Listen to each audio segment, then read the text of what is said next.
Hello আমার প্রিয় sweet cute বন্ধুরা, কেমন আছো তোমরা? নিশ্চয়ই আমার গল্পগুলো শুনে শুনে খুব সুখ নিচ্ছ আর আনন্দে আছো। তোমাদের আনন্দ দিতেই তো আমি নিয়মিত তোমাদের জন্য নতুন নতুন ভিডিও নিয়ে হাজির হই। তো তোমরা যারা এখনো আমার চ্যানেলটি সাবস্ক্রাইব করোনি তারা প্লিজ আমার চ্যানেলটি সাবস্ক্রাইব করে দাও, আর সাথে শুনতে পাবে তোমাদের অতি প্রিয় গল্প। জলদি জলদি ভিডিওতে একটি লাইক দিয়ে চ্যানেলটি সাবস্ক্রাইব করে দাও। আমাদের পাশের এলাকাতে থাকে অপু, ক্লাস 9-এ পড়ে। বয়সন্ধিকালের পরিবর্তন অপুর মাঝে তখন প্রায় স্পষ্ট। গলার আওয়াজ সবকিছুই বড় হয়ে গেছে, এমনকি সব জায়গায় গজিয়েছে। কিন্তু হায়, এসব হলে কি হবে? অপুর চেহারায় কোনো নারীর প্রতি ইচ্ছার কোনো চিহ্নই পড়লো না। অপু দেখতে অনেকটা সরল শিশুর মতোই ছিল।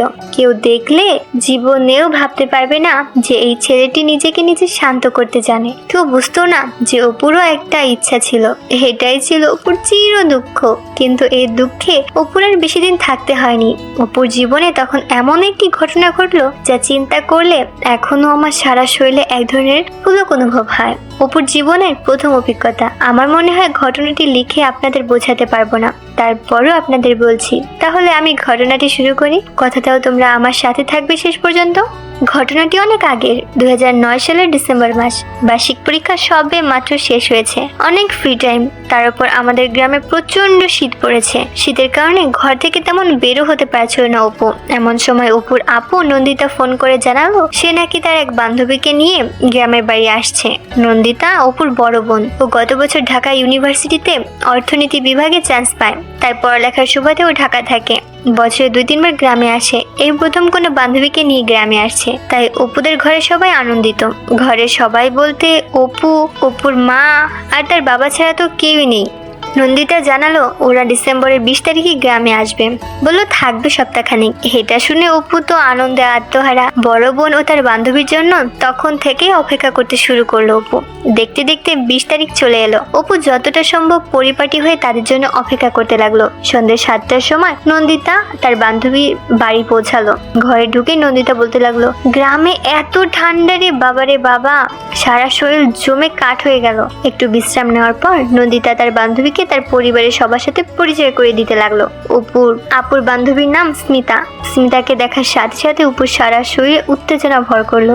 ইস, কি সুন্দর শরীর! অপু তো পুরো হা হয়ে দেখছে সবকিছু। স্মিতার টাইট জিন্স প্যান্ট আর হলুদ রঙের সোয়েটার পরেছে। জিন্স প্যান্টের তাকে আরো সুন্দর লাগছে, কিন্তু সোয়েটারের আড়ালে তার ওইগুলো লুকিয়ে রয়েছে। তবে ওইটুকু দেখে অপু বুঝে গেল যে তার সবকিছুই খুব চমৎকার হবে। নন্দিতা তার মা বাবার সাথে স্মিতার পরিচয় করে দেওয়ার পর অপুর কাছে আসলো আর স্মিতাকে বলল, এই হলো আমার ভাই অপু। দেখতে হালকা পাতলা হলে কি হবে, এবার টেনে উঠবে।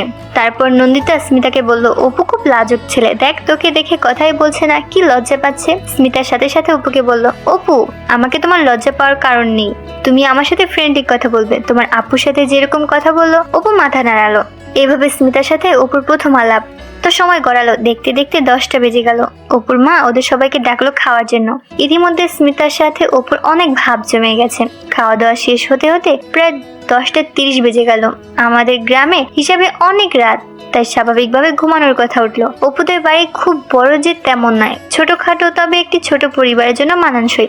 অতিথি এলে ঘুমানোর জন্য একটু সমস্যা দেখা দেয়। দুইটাই শোয়ার রুম। এক রুমে অপুর মা আর অপুর বাবা ঘুমায়, অন্যটায় অপু আর তার আপু ঘুমাতো। অপু আর নন্দিতার বিছানা যদিও আলাদা ছিল, তারপরেও একই রুমে থাকতে হয়। যেহেতু নন্দিতা ঢাকা থেকে এসেছে সাথে তার বান্ধবী, তাই অপুর মা আগে থেকে দুটো বিছানা সুন্দর করে রেখেছেন। শীতের সময় বিধায় দুটো বিছানায় প্রকাণ্ড সাইজের লেপ রাখা হয়েছে।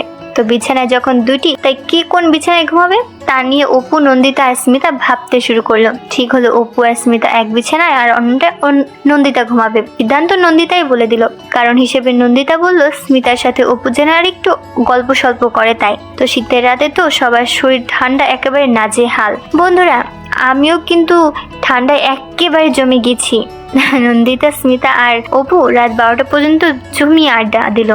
আড্ডা শেষ হওয়ার পর এখন ঘুমানোর পালা। নন্দিতা আর স্মিতা ঘুমানোর কাপড় পরে নিল। দুজনে শর্ট প্যান্ট পরলো আর টি শার্ট, যা ছিল তাই রেখে দিল। অপু আর স্মিতাকে একই বিছানায় শুলো, আর নন্দিতা অন্যটায়। স্মিতা আর অপু একই লেপে ঘুমাতে হবে, কারণ বিছানা একটাই, লেপও এক। লাইট নিভানোর পর ঘরটা অন্ধকার হয়ে গেল। রুমের ডিম লাইট নষ্ট, যার কারণে রুমটি প্রায় ঘুটঘুটে অন্ধকার। এই অন্ধকারে অপু আর কি করবে? স্মিতার সাথে একটু গল্প করলো।